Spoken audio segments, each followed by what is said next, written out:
అందరికీ నమస్కారం. నేను ఎన్టీవీ యాంకర్ దేవిని మాట్లాడుతున్నాను. ఒక వార్తకు సంబంధించి నన్ను తెలంగాణ సిసిఎస్ పోలీసులు నిన్న నాకు కాల్ చేసి మాట్లాడుకుందాం రా అన్నారు. ఆ తర్వాత ఆఫీస్కి వచ్చారు, స్టేట్మెంట్ రికార్డ్ చేస్తామన్నారు.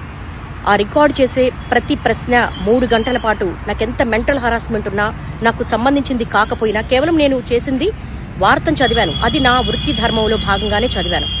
నాకు ప్రతిరోజు నేను వార్తలు చదవడమే నేను చేసే ఉద్యోగానికి నాకు శాలరీ వస్తుంది. కాబట్టి ఏ వార్త వచ్చినా ఆ వార్త నేను చదువుతాను. అందులో భాగంగా చేసిన నా వృత్తి ధర్మంలో వాళ్ళు నన్ను అడిగినప్పుడు ప్రతి ప్రశ్నకు నేను స్టూడియోలో ఎంటర్ అయిన దగ్గర నుంచి మినిట్ టు మినిట్ వాళ్ళకి ఆన్సర్ చేశాను. 3 గంటల పాటు నాకు ఎంత మెంటల్ హరాస్మెంట్ ఉన్నప్పటికీ కూడా చాలా పేషెన్సీగా ఇచ్చాను. అయినప్పటికీ మళ్ళీ నిన్న రాత్రి కాల్ చేశారు. నిన్న రాత్రి కాల్ చేసి మళ్ళీ ఈ రోజు పొద్దున మళ్ళీ స్టేట్మెంట్ రికార్డ్ చేయాలి, మళ్ళీ రమ్మన్నారు. నేను ఒక మహిళా జర్నలిస్ట్ని. నా ఇంటికి వచ్చారు, నా హస్బెండ్ తో మాట్లాడారు. నిజానికి నా ఇంట్లో వాళ్ళు ఇబ్బంది పెట్టాల్సినంత అవసరం లేదు. నేనేం దొంగను కాదు, నేను ఒక జర్నలిస్ట్ ని. 22 సంవత్సరాల పాటు ఒక్కొక్క మెట్టు ఎక్కుతూ మా కెరీర్ ని బిల్డ్ చేసుకున్నా. ప్రతి జర్నలిస్టు కూడా వాళ్ళ వృత్తి ధర్మంలో భాగంగానే వార్తలు అందిస్తారు. ఓకే, జరిగిన దానికి మేము క్షమాపణ కూడా చెప్పాం. అయినప్పటికీ కూడా ఒక మహిళను కూడా చూడకుండా ఇంటి దగ్గరికి పోలీసులు పంపించాల్సిన అవసరం ఏంటి? నా హస్బెండ్ తో మాట్లాడాల్సినంత అవసరం ఏంటి?